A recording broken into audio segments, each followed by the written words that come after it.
حضرت عمر فاروق رضی اللہ تعالی عنہ. حضرت سیدنا ابو موسیٰ اشعری کہتے ہیں کہ میں نے نا صفائی کی، مال غنیمت کی میں نے صفائی کی، تو ایک دینار مجھے نا کہیں پڑا ہوا مل گیا. تو فرماتے ہمیں اجازت ہوتی تھی کہ ایک آدھ دینار ہم اپنی مرضی سے کہیں خرچ کر سکتے. اگر آپ ناراض نہ ہوں تو ہمارے ہاں جب چیئرمین صاحب، ناظم صاحب ٹھیکے دیتے ہیں تو ٹھیکیدار ان کا چھوٹا بھائی ہوتا ہے یا چچا کا بیٹا ہوتا ہے یا خالہ کا بیٹا ہوتا ہے. وہ خود ناظم ہوتے ہیں اور ان کا چھوٹا بھائی ٹھیکیدار ہوتا ہے. یعنی وہ نا سارا کچھ گھر کے اندر ہی رہتا ہے. گھر کے اندر ایک پیسہ دیتا ہے، دوسرا واپس اس کو واپس کر دیتا ہے. گھر کے اندر ہی. اب تو خیر ہمارے لوگ سمجھدار ہو گئے. ایک بندہ ایک سیاسی جماعت میں ہوتا ہے، دوسرا دوسری میں، اور تیسرا جس کی بھی حکومت آئی، حکومت تو ہماری رہے گی نا. ایک بندہ تو ہے نا اس جماعت میں. یہ اچھا لوگوں نے ایک طریقہ نکالا ہے. تو حضرت عمر کے بیٹا گزر رہا تھا تو حضرت ابو موسیٰ اشعری کہتے ہیں میں نے صفائی کی تو ایک دینار نکلا. تو میں نے وہ ایک دینار نا حضرت عمر کے بیٹے کو دے دیا. میں نے کہا لو بیٹا اپنے چچا کی طرف سے تحفہ. تو گھر جا کے انہوں نے حضرت عمر کو بتایا کہ چچا نے پیسے دیے ہیں. چھوٹے بچے تھے. حضرت عمر نے حضرت ابو موسیٰ اشعری کو بلا لیا اور بلا کے فرمانے لگے میں تو تمہیں اپنا دوست جانتا تھا اور تو نے میری اولاد کو ہی دنیا دار بنانا شروع کر دیا. میرے بچوں کو ہی تم نے دنیا دار پیسوں پہ لگانا شروع کر دیا. میں تو تمہیں یار سمجھتا تھا. فرمایا تمہیں چاہیے تھا میرے بیٹے کو نصیحت کرتے کہ بیٹا پیسوں سے رب راضی نہیں ہوتا، اس کی رضا والے کام کیے جائیں تو رب راضی ہوتا ہے. اور فرمایا تمہیں کوئی اور گھر نہیں ملا تھا تباہ کرنے کے لیے، میرا ہی گھر ملا تھا. اٹھاؤ اپنا دینار اور خبردار آج کے بعد میرے بچوں کے ساتھ یہ والی نیکی نہ کرنا. اور ہمارا کیا سٹیٹس ہے؟ دوستی ہے یہ اس سے جو تحفے زیادہ دے، جو بچوں کو خراب کرنے میں مدد زیادہ کرے، اس کے ساتھ یہ رہنا. حضرت عمر نے گھر پہ اور سب سے بڑھ کر اپنی ذات پہ توجہ کی. حضرت ابو مالک رضی اللہ تعالیٰ عنہ کہتے ہیں میں عمر کے پیچھے پیچھے ایک باغ میں گیا، اکثر اس باغ میں جایا کرتے تھے. اور عمر جا کے نا تو درخت کے نیچے بیٹھ گئے اور فرمانے لگے او امیر المومنین اللہ سے ڈر جا، ورنہ جس رب نے حکومت دی ہے وہ عذاب بھی بڑا دے گا. ڈر جا رب سے. کبھی ساری زندگی حضرت عمر نے اپنا کوئی تعارف نہیں کرایا، کبھی نہیں. ایک بندے نے آپ کے سامنے تعریف کر دی آپ کی تو فرمانے لگے تو خود بھی ہلاک ہوا اور مجھے بھی ہلاک کر دیا. کیا ضرورت پڑی ہے میری تعریفیں کرنے کی؟ اتنی دیر میری تعریف میں لگائی. اللہ کا ذکر کرتا رب تجھے ثواب دیتا، حضور پہ درود پڑھتا تو رب تیرے اوپر رحمتیں نازل کرتا. کس چکر میں؟ آج جتنا اچھی کوئی خوشامد کرے اتنی اچھی وزارت ملتی ہے، جتنی اچھی اس کو جو ہے وہ چاپلوسی کرنی آیا درجہ بھی اسے اتنا ہی اچھا ملتا ہے. حضرت عمر فاروق رضی اللہ تعالیٰ عنہ آپ کے بیٹے کہتے ہیں، صاحب فتوح الشام نے لکھا ہے، آپ کے صاحبزادے کہتے ہیں میں نکلا تو میرے ابا جی نا اپنی پشت پر مشکیزہ رکھ کے کنویں سے پانی بھر کے آ رہے. میں دوڑ کے آگے گیا، میں نے کہا ابا جی مجھے دے دے. فرمانے لگے بیٹا تیرا کیا خیال ہے، کوئی اور نہیں تھا مشکیزہ بھر کے لانے کے لیے، تیرا کیا خیال ہے؟ کہا ابا جی بڑے لوگ تھے پر آپ کیوں اٹھا رہے ہیں؟ فرمانے لگے نفس نا ذرا میرا بڑا ہو گیا تھا، اسے ذرا ذلیل کر رہا ہوں، ذرا اپنا محاسبہ کر رہا ہوں. یہ مجھے کہہ رہا تھا تو بڑی چیز ہے، تو میں نا ابھی مشکیزہ گھر رکھ کے آؤں گا، پھر تیری ماں نے مجھے کہا ہے کہ گھر میں لکڑیاں کوئی نہیں جلانے کے لیے، پھر میں جنگل سے لکڑیاں کاٹ کے لاؤں گا. اب میں امیر المومنین بن کے نا تو میرا نفس تھوڑا بڑا ہو گیا. اب یقین کریں ہمارا آزما خراب ہو جاتا ہے جب تک ہمارا تعارف صحیح نہ ہو، ہمارا تعارف ٹھیک نہ ہو. میں یہ ہوتا ہوں، میں وہ ہوتا ہوں. چھوڑ مٹی دیں تے مٹی رہنا ہی، مٹی دیں تے مٹی دیں تے مٹی رہنا ہی. ایویں کادی بلے بلے اج مٹی دے اتے بندیا تے کل مٹی دے تھلے. مٹی دیں تے مٹی رہنا ہی کادی بلے. مجھے پوچھ لو، مجھے جان لو، میرا نام لے لو، میں بھی آیا ہوں، میں بھی ہوتا ہوں، میرا بھی یہ تذکرہ ہے. میں بدکار پرانا خادم کسے در ملی نہ ڈھوئی، اے تے واصف یار نے نظر جو کیتی تے واصف واصف ہی ہوئی. یہ تو بڑی بات کی بات ہے، تو بات کی بات ہے صاحب. ورنہ من نانم کے من نانم، جو ہم ہیں اس کا ہمیں پتہ تو ہے نا بھائی. کبھی بھی یہ جو ذات کا چکر ہے نا میں بھی ہوں مجھے بھی، او بھائی یاد رکھو میں کون ہوں. یہ جو نام نمود اور یہ خواہشیں اور یہ جو وقار، یہ تو کمزور لوگوں کا طریقہ ہے. جس کو اپنا تعارف کرانا پڑ گیا اس سے بھی زیادہ کمزور کوئی ہے. فوٹو میں دکھاتا پھرتا ہے فلانے کے ساتھ فوٹو فلانے، تو کمزور بندے یہ کام کر. حضرت عمر فاروق اللہ اکبر. حضرت عمر جیسا بندہ 24 لاکھ مربع میل کا حکمران اور شاہ روم کو خط لکھ کے کہتا ہے میں منت نہیں کرتا میں حکم دیتا ہوں. اتنا تگڑا بندہ. جنگ قادسیہ کے لیے حضرت سعد بن ابی وقاص کو بھیجا. فتوح شام پڑھ کے دیکھیں. حضرت عمر بڑے پریشان ہیں. اتنے دن ہو گئے کوئی رپورٹ ہی نہیں آئی. اب تو موبائل ہے نا تو ایک منٹ کی رپورٹ لیں آپ, بلکہ آپ ایک منٹ کی فوٹو لیں. آپ رپورٹ تو دور رہ گئی. حضرت عمر فاروق رضی اللہ تعالیٰ عنہ بڑے پریشان ہیں کہ قادسیہ میں حضرت سعد بن ابی وقاص کے ساتھ لوگ جہاد کرنے گئے, رپورٹ کوئی نہیں آ رہی. اتنے پریشان تھے کہ باہر نکل کے نا اس رستے پہ بیٹھ جاتے جو رستہ قادسیہ کی طرف سے آتا تھا. اس جو بھی آتا جاتا پوچھتے جنگ کے کیا حالات ہیں. ادھر جب اللہ نے فتح دے دی نا تو حضرت سعد بن ابی وقاص رضی اللہ تعالیٰ عنہ نے نا ایک قاصد کو خط دے کے بھیجا. کہنے لگے عمر کے پاس جاؤ, انہیں اطلاع دو کہ الحمدللہ اللہ نے اسلام کو فتح عطا کر دی. یہ حضرت عمر کو جا کے دینا. وہ بڑے پریشان ہوں گے. وہ جو اس زمانے میں اس طرح ہوتا تھا کہ کئی دور دور سے صحابہ جو دوسرے شہروں کے ملکوں کے رہنے والے ہوتے تھے وہ بھی آ کے شامل ہو جاتے تھے جہاد میں. کوئی ایک دفعہ مدینے آیا, کوئی 2 دفعہ آیا, پھر اپنے اپنے علاقوں میں. بہت سارے لوگوں نے زیادہ دفعہ حضرت عمر کو دیکھا بھی نہیں تھا. وہ جو قاصد خط لے کے آیا تھا نا اس نے 1 دفعہ دیکھا تھا. حضرت عمر بوڑھے ہو گئے, وہ پہچانتا نہیں تھا. میری بات کی سمجھ آ رہی ہے آپ حضرات کو؟ ادھر سے وہ خط لے کے آ گیا. حضرت عمر مدینے سے باہر نکل کے اس روڈ پہ بیٹھے تھے جو قادسیہ سے آتا تھا. جب وہ اس آدمی کو آتے دیکھا تو حضرت عمر اٹھ کے کھڑے ہو گئے, فرمانے لگے قادسیہ سے آ رہے ہو؟ وہ کیا کہتا ہے؟ پھٹے پرانے کپڑے, ٹوٹے ہوئے جوتے, سر پہ پرانی پگڑی. کہنے لگے غلام مدینے کے رہنے والے ہو؟ حضرت عمر کہنے لگے ہاں مدینے کا ہوں. کہا میں قادسیہ سے آیا ہوں, الحمدللہ اللہ نے اسلام کو فتح دے دی ہے, الحمدللہ کفر کی کمر ٹوٹ گئی ہے. اس نے یہ بات کر کے تو گھوڑے کو ایڑی لگائی, گھوڑا دوڑنے لگا مدینے کے. حضرت عمر بھی ساتھ ساتھ دوڑ رہے. فرمانے لگے اچھا بتاؤ خالد بن ولید کا کیا حال ہے؟ تھوڑا آگے جا کے فرمانے لگے اسامہ بن زید کیسے ہے؟ وہ کہتے ہیں ٹھیک ہے. پھر اس نے اور گھوڑا. عمر ساتھ ساتھ دوڑ رہے ہیں, ساتھ ساتھ. 24 لاکھ مربع میل کا حکمران, ایک جوتا پیر سے نکل گیا, عمر دوڑ رہے ہیں. آگے جا کے پوچھتے ہیں سعد بن ابی وقاص کا کیا حال ہے؟ کہا حضور وہ بھی ٹھیک ہے. کتنے لوگ میرے شہید ہو گئے مسلمانوں میں سے؟ کہنے لگا صحیح گنتی کا نہیں پتا. یہ لفظ ادا ہوتے ہوتے مدینے کی سرحد آ گئی. لوگوں نے عمر کو گھوڑے کے ساتھ دوڑتے دیکھا تو کہا امیر المومنین کیوں دوڑ رہے ہیں؟ وہ غلام چھلانگ لگا کے نیچے آیا, قدموں میں بیٹھ گیا. کہنے لگا حضور آپ نے بتایا ہی نہیں آپ امیر المومنین ہیں. آپ فرمانے لگے کیا بتاتا؟ میں تو اونٹ چرانے والے کا پتر ہوں, کیا بتاتا؟ وہ عمر ہوں جس نے اپنے گناہوں کا حساب دینا ہے. کیا بتاتا؟ جو سعد بن ابی وقاص کو جہاد پہ بھیج کے خود بزدلوں کی طرح گھر میں بیٹھا ہے. کیا بتاتا؟ کوئی حیثیت نہیں, کوئی تار. تو نے اچھا کیا, تو تو مجاہد تھا, مجھے ساتھ ساتھ دوڑایا, تو نے اچھا کیا. جتنے لوگ تھے چیخیں مار کے رونے لگے. حضرت فاروق اعظم سے کہنے لگے عمر جب تک تیرے جلوے رہیں گے اللہ کامیابیاں ہی عطا فرمائے گا, جب تک تیرا رنگ رہے گا اللہ تعالیٰ نوازتا ہی رہے گا. کچھ نہیں کبھی اپنا آپ ظاہر ہی نہیں کیا. بہت بڑے تھے, بہت بڑے تھے حضرت عمر, بڑے تھے, لیکن ساری زندگی اپنے محاذ. حضرت ابو رافع غلام تھے, قرآن پاک بڑا سونا پڑھتے تھے. حضرت عمر جب بھی انہیں ملتے کہتے ابو رافع تو عمر سے اچھا ہے, قرآن بڑا شاندار پڑھتا ہے. تو وہ کہتے حضور اگر میں قرآن صحیح پڑھتا ہوں تو آپ کو قرآن کی تشریح زیادہ صحیح آتی ہے, آپ بھی تو مجھ سے افضل ہیں. تو آپ فرماتے نہیں پھر بھی تو مجھ سے افضل ہے. کیوں؟ اس لیے کہ تو اپنے غلام اپنے آقا کی نوکری بھی ٹھیک کرتا ہے اور رب کی عبادت بھی ٹھیک کرتا ہے, اور مجھے خالص صرف عبادت کرنی ہوتی ہے وہ بھی ٹھیک نہیں کر پاتا. ساری زندگی اپنا محاسبہ, ساری زندگی اپنے گریبان میں دیکھا, ساری زندگی اپنے آپ کو پرکھا, اپنے آپ کو ٹٹولا. 62 سال عمر بیت گئی. حضرت حذیفہ بن یمان ایک صحابی تھے, میرے نبی کریم علیہ السلام نا ان سے راز کی باتیں کرتے تھے. ہر بندے کا ہاضمہ ٹھیک نہیں ہوتا, سب سے راز کی بات نہیں کرنی چاہیے. حضرت حذیفہ بن یمان کہتے ہیں حضور راز کی باتیں بتاتے. مدینہ منورہ میں جو منافقین تھے ان کی لسٹ بھی نبی پاک نے حضرت حذیفہ بن یمان کو دی تھی.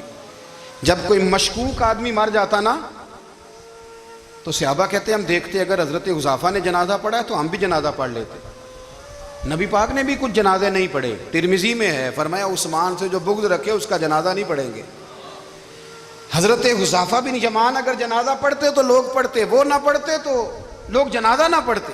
حضرت حذیفہ بن یمان کہتے ہیں جناب عمر فاروق کی خلافت کے آخری ایام تھے, کچھ دنوں کے بعد وہ شہید ہو گئے. فرماتے آدھی رات کا وقت تھا, میں گھر میں سویا تھا بڑا بے فکر, اچانک میرے دروازے پہ دستک ہوئی, میں گھبرا کے اٹھا, اتنی رات کو کون آیا؟ کہتے ہیں قربان جاؤں, دروازے پہ گیا تو امیر المومنین فاروق اعظم دروازے پہ. میں نے کہا عمر کوئی حکم تھا تو مجھے بلا لیتے. کہنے لگے میں نا امیر بن کے نہیں آیا, تیرا ویر بن کے آیا ہوں. امیر المومنین کی حیثیت سے سرکاری کام سے بلاتا تو وہاں بلاتا, مجھے ایک ذاتی کام پڑ گیا.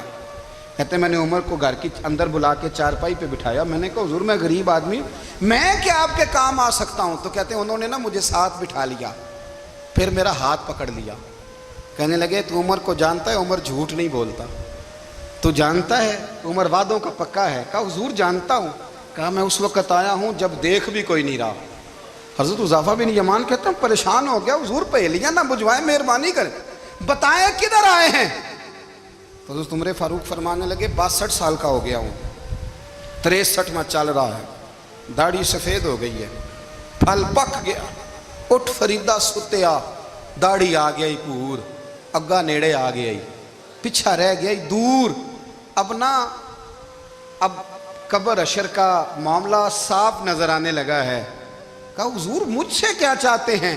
حضرت عمر رو پڑے, کہنے لگے آج میں عشاء کے بعد نکلا ہوں تو نبی پاک کے صحابہ مجھے نیک کہہ رہے تھے, پھر میں نے بچوں کی ماں سے اور بچوں سے بھی پوچھا ہے, وہ بھی مجھ سے راضی ہیں, پر حذیفہ تیرے ساتھ نبی پاک راز کی باتیں کرتے تھے, سچ بتا کہیں عمر کا نام منافقوں میں شامل تو نہیں؟ سچ بتا ان منافقین میں تو شامل نہیں, کہیں اوپر سے تو نہیں سارا کچھ؟ حضرت حذیفہ بن یمان کہتے ہیں میں باپ کے مرنے پہ اتنا نہیں رویا جتنا عمر کے سوال پہ رویا. میں قدموں میں بیٹھ گیا, میں نے کہا نہیں عمر یہ تو میں نے نہیں سنا, لیکن یہ میں نے نبی پاک سے ضرور سنا ہے کہ میرے بعد اگر کوئی نبی ہوتا تو عمر ابن خطاب ہوتا. یہ میں نے اپنے کانوں سے سنا ہے کہ عمر جس گلی سے گزرے شیطان رستہ بدل جاتا ہے. یہ میں نے اپنے کانوں سے سنا ہے کہ 950 سال حضرت جبریل جناب عمر کی شان بیان کریں تو پھر بھی بیان نہیں ہو سکتا. یہ میں نے ضرور سنا. دوستو ساری زندگی حضرت عمر نے اگر دوسروں کا محاسبہ کیا تو اپنا اور اپنے بچوں کا بھی کڑا خیال رکھا, اپنی ذات پر بڑی توجہ دی. جو لوگ اپنا بھول جاتے ہیں نا, ہمیں اپنی صحت کا بڑا خیال ہے لیکن اپنی روحانی زندگی کا کوئی خیال نہیں ہے, قلبی زندگی کا کوئی تصور نہیں ہے. آپ یقین کریں موٹا آدمی کمزور ہونے کے لیے جدوجہد کر رہا ہے, کمزور طاقتور ہونے کے لیے, لیکن جس کو کتنے دن بیت گئے اللہ رسول کی یاد میں رویا ہی نہیں, کتنے دن بیت گئے نہ سننے کو دل ہی نہیں چاہا, جسے مہینوں بیت گئے اور قرآن پاک کی طرف نظر ہی نہیں گئی, وہ فکر مند ہی نہیں. زندگی زندہ دلی کا نام ہے, مردہ دل کیا خاک جیا کرتے ہیں. بھائی حضرت عمر کی زندگی دور حاضر میں ہمیں یہ سبق دیتی ہے کہ کڑی نگرانی رکھو اپنے پودوں کی, کڑا خیال رکھو اپنے ذاتی باغ کا, اور یہ جو تمہارے دل کی دنیا ہے یہ تمہاری روح کی زندگی ہے, اس کا محاسبہ کرتے رہو. نبی کریم علیہ السلام نے فرمایا اپنا حساب خود کر لو قبل اس کے کہ تمہارا حساب کیا جائے. اپنا حساب بولیے, اپنا حساب. ہم ساری دنیا کا حساب کرتے پھرتے ہیں, کوئی کہاں سے کماتا ہے کہاں کھاتا ہے, پر اپنا حساب حضور نے فرمایا حساب کر لو قبل اس سے کہ تمہارا حساب. مولا علی فرماتے ہیں نماز پڑھ لو قبل اس کے کہ تمہاری نماز پڑھی جائے. یہ بڑا عجیب معاملہ ہے کہ ہم جتنے لوگ ہیں ہمارا معیار یہ ہے کہ سامنے والا غلط ہے اور میں ٹھیک, یعنی دوسرے کا بچہ گلی میں نظر آ جائے تو اس کی غلطیاں نکلنی شروع ہو جائیں گی, اور میرا بچہ سارا شہر گھوم آئے ایک ٹائر پہ موٹر سائیکل پہ تو ہم کہتے ہیں کہ ابھی بچہ ہے, انشاءاللہ سیانا ہو جائے گا. اگر ابا جی آج تک سیانے نہیں ہوئے کہ اس کو سمجھا لیں تو پھر بیٹے کا سیانا ہونا تو ہو سکتا ہے کہ وہ 60-70 سال لگ ہی جائیں. گھر کے اندر جب تک توجہ نہیں ہوتی اور سب سے پہلے جب تک اپنی ذات پر توجہ نہیں ہوتی, تو والد کا جب تک کردار بچے نہیں دیکھتے جب تک اتنی دیر تک ان کا تبدیل ہونا ممکن نہیں ہوتا۔ حضرت عمر فاروق رضی اللہ تعالیٰ عنہ نا باہر والوں کا بھی بڑا سخت حساب کرتے تھے۔ بڑا ایک گورنر صاحب نے لباس بڑا شاندار پہننا شروع کر دیا تھا تو حضرت عمر نے اتروا کے نا تو انہیں ٹاٹ کا لباس پہنا کے تو اونٹ چرانے کی ڈیوٹی دے دی تھی۔ اتنا سخت احتساب کرتے۔ کسائی کی دکان پر بھی 1-2 گھنٹے کھڑے ہوتے تھے۔ جو آدمی مسلسل 2 دن گوشت خریدتا تھا نا، فرماتے تھے اس کا ٹیکس بڑھا دو، لوگوں کو دال نہیں مل رہی اور یہ روز گوشت کھاتا ہے۔ حضرت فاروق اعظم، اس کو جزیہ کہا جاتا تھا یا کچھ اور معاملات ہوتے تو بڑھا دیتے تھے۔ مسلسل جو 2 دن آدمی گوشت کھاتا تھا، فرماتے تھے مدینے میں غربت ہے، اگر یہ والا نظام تم کرو گے تو غریب لوگ کس کی طرف دیکھیں گے۔ لیکن اس سے زیادہ بڑھ کر جو ان کی زندگی کا معیار اور سٹیٹس تھا وہ یہ تھا کہ اپنے گھر کا خاص خیال رکھتے، خاص توجہ کرتے۔ ملک شام سے اور ایران سے کچھ لوگ آپ کی خدمت میں آئے تو وہاں سے کچھ کنیزیں بھی آئیں، ان کے بادشاہ پیغام لے کے۔ شاہ ایران کی کنیز کو ملکہ نے کہا کہ نا حضرت عمر کی زوجہ کو دیکھ کے آنا ذرا کس طرح کی ہے۔ ہمارے ملک میں کیا کہتے ہیں؟ خاتون اول، جی خاتون، باقی سارے دوؤں میں خاتون اول، ذرا خاتون اول کو دیکھ کے آنا۔ تو وہ جب آئی نا گھر میں ملنے تو کہا کہ مجھے میری ملکہ نے کہا تھا کہ عمر کی زوجہ سے، اہلیہ سے ملاقات کر کے آنا۔ تو حضرت عمر کی اہلیہ نے نا ایک جوڑا کپڑوں کا دے دیا ملکہ کے لیے اور ایک خوشبو کی شیشی دے دی۔ اب جب وہ تحفے وہاں بھیج گئے تو اس ملکہ نے نا کچھ سونے کا سامان بھیجا، کچھ زیورات بھیجے، کچھ تحائف بھیجے۔ جب حضرت عمر کے گھر آئے نا، وہ خادم لے کے آیا، اس نے کہا جی آپ کی اہلیہ نے تحفے بھیجے تھے، تو جواب میں شاہ ایران کی بیوی نے، یہاں جس ملک کا وہ سفیر تھا، انہوں نے بھی یہ بھیجے۔ تو حضرت عمر فاروق نا وہ تحفے لے کے گھر گئے تو جا کے کہنے لگے اپنی اہلیہ سے، یہ تو کب سے تحفے تحائف بھیجنے لگ گئی ہے، یہ کب سے نظام شروع ہو گیا؟ تو کہ حضور تحفہ دینا لینا تو ٹھیک ہے، سنت ہے، محبت بڑھتی ہے، تو یہ کوئی قباحت نہیں، اور میں نے اپنی ذاتی استعمال کے لیے جو چیزیں رکھی تھی وہ میں نے دی ہیں۔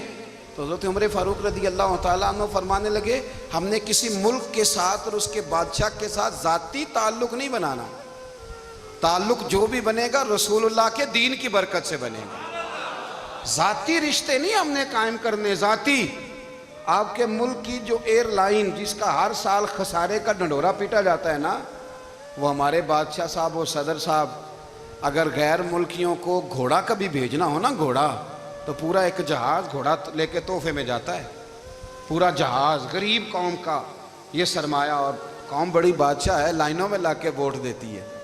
2 کام ہمیشہ لائن میں لگ کے کرنے، ایک بل لائن میں لگ کے جمع کرانا ہے اور ایک ووٹ لائن میں لگ کے، تاکہ پھر پورے 5 سال لائن میں ہی لگے رہیں۔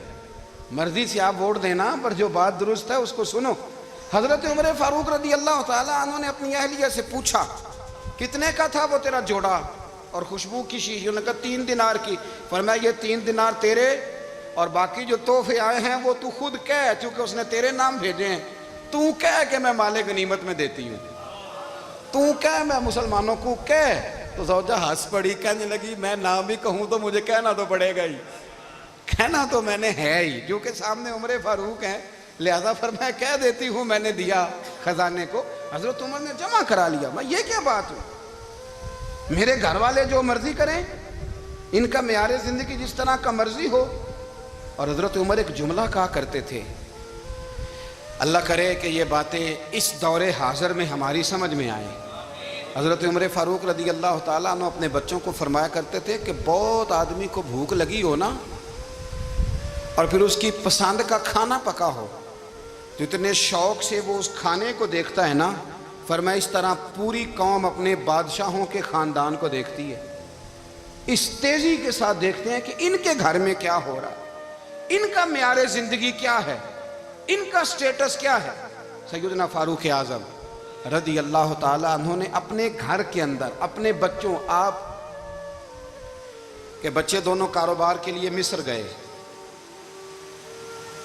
تو وہاں کے گورنر صاحب نے لوگوں سے، ایک بہت بڑا قافلہ گیا مدینے سے مصر تجارت کے لیے، جاتے ہیں نا آج بھی قافلے کئی ملکوں میں، تو یہ گئے تجارت کے لیے۔ تو حضرت عبداللہ ابن عمر، حضرت عبید اللہ ابن عمر، حضرت عمر کے دونوں بیٹے گئے۔ جناب عمر فاروق کے بچے جب وہاں پہنچے تو مصر کے گورنر نے نا لوگوں کو تعارف کرایا کہ یہ عمر فاروق کے بیٹے ہیں، یہ حضرت ہے، یہ چودھری کے بیٹے کو کون بتاتا ہے کہ تو چودھری کا بیٹا ہے؟ باہر والے بتاتے ہیں، گھر والے جی؟ اور سیٹھ صاحب کے بیٹے کو کون بتاتا ہے کہ تو سیٹھ صاحب کا بیٹا ہے؟ اور مالک کو کون بتاتا ہے کہ تو مالک کا بیٹا ہے اور یہ کرایہ دار ہے؟ یہ کون بتاتا ہے؟ یہ سوچ ہم دیتے ہیں بچوں کو، چودھری اور کمی کی سوچ، امیر اور غریب کی سوچ، مالک اور کرایہ دار کی سوچ، گھر کے مالک کی اور کام کرنے والے کی سوچ، یہ ہم دیتے ہیں۔ یاد رکھنا، یہ ہم دیتے ہیں، یہ ہمارا مزاج ہے، یہ باہر سے نہیں آتی۔ تو کوئی شہزادہ ہے، تو سیٹھ ہے، تو نواب ہے، یہ سوچ باہر سے نہیں آتی، یہ اماں سوچ دیتی ہے، اماں، یہ ابا سوچ دیتا ہے۔ اور پھر جب تباہی اترتی ہے تو اس کے ذمہ دار بھی باہر والے نہیں ہوتے، گھر والے ہوتے ہیں، گھر والے۔ ہمارے بچوں کی طبیعتوں پر زیادہ نقش باہر والوں کا نہیں ہوتا، گھر والوں کا ہوتا ہے، یاد رکھیے گا۔ حضرت عمر فاروق رضی اللہ، بچے ہیں، شہزادے ہیں، وہ کاروبار کرنے گئے اور وہاں لوگوں نے بتایا گورنر صاحب نے کہ یہ فاروق اعظم کے بچے، امیر المومنین کے۔ لوگوں نے ان سے زیادہ مال خریدا، تجارت میں زیادہ نفع ہوا، ظاہر ہے کہ وہ آپ کے جو اللہ خیر کرے حکمران ہیں، ان کے کاروبار کتنے ملکوں میں ہیں، کس بنیاد پر ہیں؟ وہ صرف اس بنیاد پر کہ وہ حکمران رہے، ان کے لیے آسان تھا بڑے لوگوں سے تعلقات بنانا۔ حضرت عمر فاروق رضی اللہ تعالیٰ عنہ کے بچے ڈھیروں مال کما کے جب واپس آئے نا، تو حضرت عمر سے آ کے بچوں نے بطور محبت کا، ابا جی اللہ نے بڑا ہی فضل کیا ہے، بڑا مال کمایا الحمدللہ، یہ دیکھیں کتنا نوازا ہے۔ تو حضرت عمر کہنے لگے سارے قافلے نے اتنا ہی کمایا ہے؟ سارے قافلے نے اتنا ہی کمایا ہے؟ کہ حضور نہیں، سارے قافلے نے اتنا نہیں کمایا، سب کو اتنا نہیں ملا۔ وہ تو وہاں گورنر صاحب نے لوگوں کو تعارف کرایا تھا کہ یہ عمر کے بچے ہیں، تو لوگوں نے پھر ہم سے بڑا ہی خریدا۔ تو حضرت عمر فرمانے لگے ٹھیک ہو گیا، میں بات سمجھ گیا، اس طرح کرو، جو تمہاری اصل زر تھی نا، جو راز تھی، وہ رکھ لو اور باقی سارا مال مال خزانہ میں جمع کرا دو، اس لیے کہ یہ تم نے تجارت نہیں کی، یہ تم نے اپنے باپ کا نام بیچا ہے، یہ تم نے امیر المومنین کے بیٹے ہونے کا فائدہ اٹھایا ہے۔ فرمایا یہ تمہارا نہیں حق، یہ مسلمانوں کا ہے، اس لیے کہ یہ مال تم نے محنت سے نہیں کمایا، یہ باپ کی کرسی کا فائدہ اٹھایا ہے۔ اور فرمایا اگر تم نے مال جمع نہ کرایا تو میں مال بھی لے لوں گا زبردستی اور کوڑے بھی ماروں گا، ڈبل سزا دوں گا، مرضی سے جمع کراؤ گے تو کوڑوں سے بچ جاؤ گے۔ بڑے بیٹے نے تو جمع کرا دیا، تو چھوٹا تھوڑا پریشان ہوا، تو حضرت عبداللہ ابن عمر چھوٹے کا ماتھا چوم کے کہنے لگے بیٹے چپ کر کے جمع کرا، یہاں بھی فخر کر کے ہم عمر کے بیٹے ہیں، اور قیامت میں بھی فخر کریں گے کہ ہم فاروق اعظم کے بیٹے ہیں۔